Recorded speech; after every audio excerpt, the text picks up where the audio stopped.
Welcome to our channel. Today we how to authorize with Microsoft Entra ID for secure UI sign-in flows, detailed guide step by step clearly.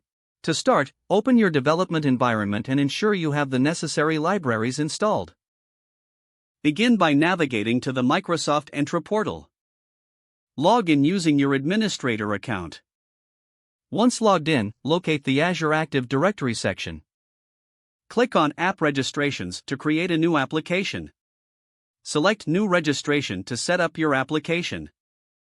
Fill in the application name and redirect URL for your UI.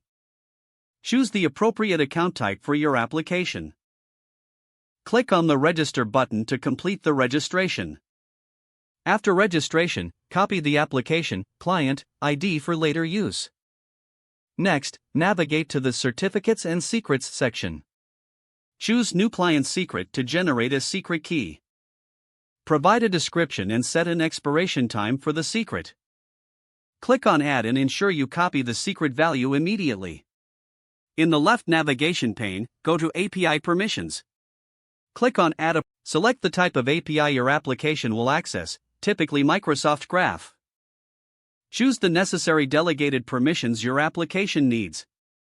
After adding the permissions, click on the Grant Admin Consent button. Navigate to the Authentication section to set up your redirect URIs. Ensure the ID tokens option is enabled for authentication flows. With the Azure Entra configuration complete, move to your development setup.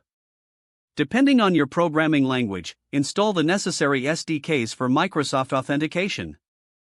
For example, if using JavaScript, install the MSAL library. Follow the library's setup guide to configure the authentication parameters. Set the client ID and client secret in your application settings. Implement the sign-in flow using the SDK's provided methods. Handle the authentication response correctly in your application. Ensure secure storage of tokens on the client side, using secure cookies or local storage. Don't forget to like this video and subscribe to our channel for more step-by-step tech guides.